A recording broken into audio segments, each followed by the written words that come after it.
normal people probably would have gave it the systems check before they took it down the highway, you know, check the oil and stuff, but I don't know, I'm kind of a gambler, I guess.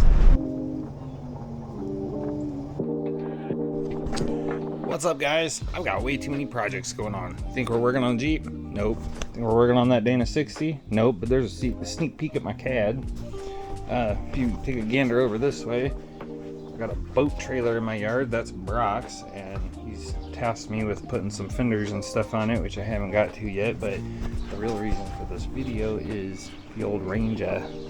I actually hauled it into work today. It's a Saturday, but the guys were there working, and I lifted the bed up off of it, changed the freaking fuel pump, and then broke the fuel line. So I left the bed unbolted and I had to leave. But yeah, that's the guy I broke right there, and it's a 90, and I can only get that locally in a straight, but I heated it up and bent it, and hopefully it clears the bed. But there's the new fuel pump, cut off the old line, and I gotta get the fuel out of there so that I can heat it up with the heat gun and try to press this on there and somehow make this all work. But yeah, I couldn't stay at work and do this because it's time for them to leave, so I had to leave. Surprisingly, on this old rusty turd, I only broke one bed bolt, that one right there, so I'm not too worried about that. We'll put the other 5 back in. You see my dilemma here is, you know, the bed sits like right here, so even if I get this hooked up, I'm gonna have to try to like heat it up more and get it to press down so that it doesn't hit the bed. Now, the mount is on that level, and it mounts right here, and then there's a good 3-4 inches up to the bed, so you can bet I have 3-4 inches of clearance, which is about right there. So as long as I can get that to stay down there, I'll probably wrap this in something so that it doesn't rub through. Put this down as low as I could and drain some fuel out of it. Surprisingly, I actually put the old broken fitting on there, held it down, and I was able to start this up and drive it up onto the trailer, and then it blew off and blew gas everywhere, so that's why there's fuel in the line. But yeah, let's see what we can do. Hopefully I can do this without starting a fire. This stuff's real delicate. It goes from like not soft enough to too soft real quick. The instructions say to soak this in hot water. I'm not sure how I'm supposed to do that in the vehicle. I would love to just use steel lines, but it's just none of this is set up for it.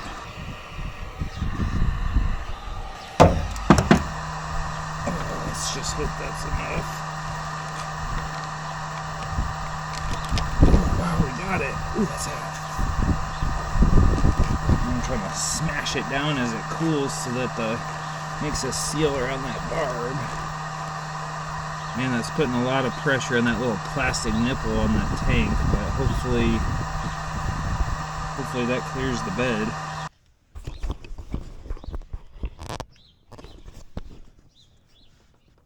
I don't know, it's just kind of, it is what it is at this point. Before I go trying to set the bed down though, we're gonna see if it'll prime and not leak.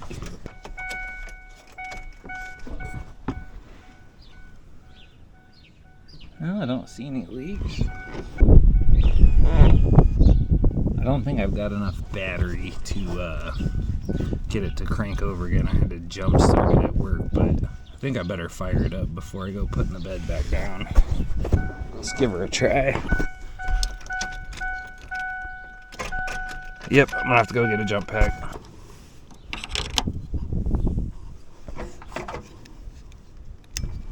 Well, let's see what happens.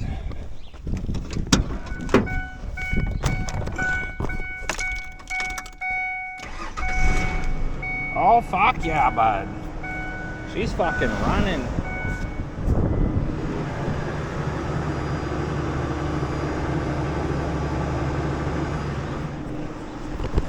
Obligatory rev. Dude, this makes me so happy. Now it's a matter of let's find out what else is wrong with this piece of shit. When I first picked it up from Justin's house, it looked like the power steering dripped. It dripped down on my trailer just from us manually turning the wheel. But it has not dripped anything since then.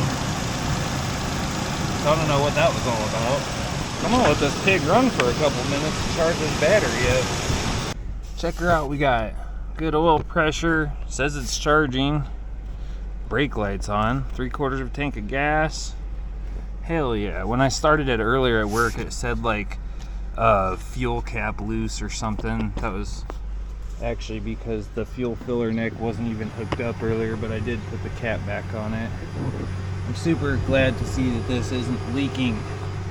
So here's the funny story. I borrowed this trailer because my trailer's at Brock's house because his trailer's in my yard. And it's heavy, but Tyler joked with me. He said, your truck ain't ready for this trailer. And I don't think he was lying, man. It completely destroyed my hitch. It would have happened either way because I don't know if y'all can see that, but it's super rusted up in there. So I can't even haul the YJ anywhere until I get this fixed. All right, things got a little hectic yesterday. I had to get the trailer back, whatever. So it's the next day. I think it's time we take this thing for a test drive. We kind of need to do a little bit of a systems check. I told you guys this was my mom's truck, and this is one of the few things I kept out of my mom's house when she passed away, and it's actually what her ashes are in.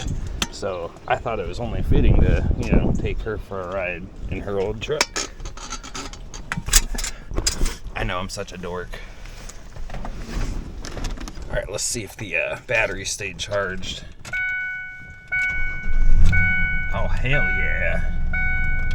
Oh, the brake light isn't on anymore. Yesterday it had the brake light on and I checked the fluid and it was fine, but that seems to be gone now. So all I've done so far is back this thing off the trailer and pull it into the driveway. So this is gonna get interesting. Oh God, the suspension's terrible. I just saw that brake light flash on again too. What sucks is the driver's window won't roll down, and it's kind of hot today actually for being the 1st of March. It's like 70 degrees today. It's wild.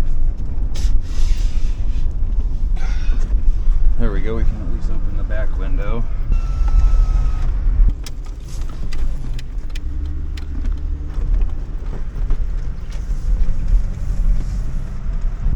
Oh, there's that brake light again. Gotta figure out what's going on with that. It's probably just that little switch in the master cylinder. Door ajar light on a Ranger, that's like status quo. I think every Ranger has that problem where you have to end up pulling the dome light bulb out because it'll stay on while you're driving. It's got some shakes and some rattles. Just been going 35, but I'm just gonna throw it straight into the fire and we're gonna get up to about 60 and see how it does. Used to be home, passing by those little towns I know so well, stopping for gas and then I'm behind the wheel again. Driving is like a spiritual cleanse where every mile is a new beginning and every bend holds a new end. Eyes on the road, don't lose control. I'm speeding fast to chase my soul. I'm driving to get away. Running through emotions high and low, holding on or letting go, I'm fighting. We got a little bit of a vibration going on. Honestly, I didn't even check the tire pressure. I just stuffed some air in the one tire that was kind of low yesterday, but I know it's still low. Tires probably have flat spots. It's not shaking too much in the wheel, but I can just feel kind of a little so I don't know exactly what that is. I don't want to get too far away from home in case this thing decides it wants to overheat or anything, so I'm probably going to turn around. Seems to brake all right.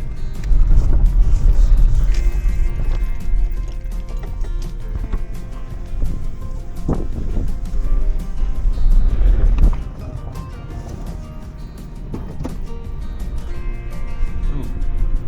God, it like rumbled when I threw it from reverse to drive. I thought it was going to die or something.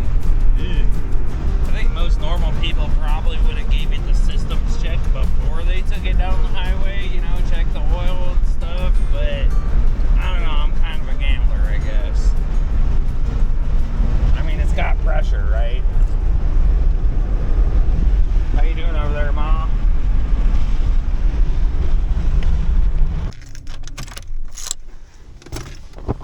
Overall, not too bad. Starting to smells a little like something's hot or burning. I know this thing has some oil leaks and stuff, so it's probably just oil dripping on the exhaust, but let it cool down a little bit, probably check some fluids, and then I don't know, I'm thinking about popping this open because I noticed the unlock button doesn't work either. The lock button does. This window won't go down, but the unlock does work over here.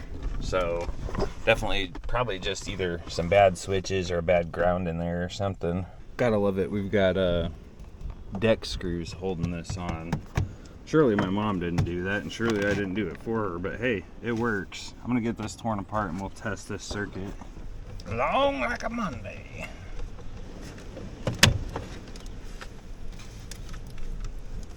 Probably gonna have to pull up a diagram on this to see which one's supposed to send power to where and so on and so forth.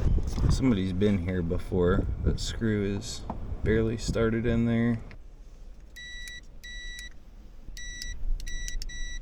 Passenger one works as it should. That's driver up. And that's driver down. So it's not the switch. That kind of sucks. I wanted it to be this, because that means it's probably my window motor. If I'm reading these pins right, I should be able to send power down this wire and the window should roll down if everything is working how it's supposed to. Let me figure out how I'm going to do that. I need both hands to do this, but watch what happens when I supply power. Or I guess I should say listen to what happens. So when I jump across from this one to this one, and I'm using this as an amp meter so that it just makes it connect straight through. Get some kind of a buzzing. There is a relay box under here, and actually this is the cover for it. I had that off when I was diagnosing some other stuff, and I've got a diagram for it somewhere. And I do believe one of the relays is like for the auto down window, you know, where you just like push it and it rolls all the way down for whatever reason. That's like, I fucking hate that feature, but regardless of that, I don't know what that means. I don't know if that means that relay's smoked, but why isn't it doing it when I just press the switch if the switch is making the connection that it's supposed to, which jumps from this pin right here, which is the power, to this one, which should be the sending it to window down. It makes. So why isn't it doing that same buzz thing when I plug it in and do that? I don't know. Kind of weird. So moving on to the lock, I did the same thing. I put the meter to where it basically is like a jumper wire, so I can jump the lock and that works. And then if I jump the unlock, that works. So this one is the switch. So I'll go ahead and get one of those coming in and then figure out what the heck's the deal with that buzzing relay. Got some Googling to do. Well, I didn't find anything too worthwhile on that whole window relay thing. So, you know, the Ranger runs now. It's been a fun little side project.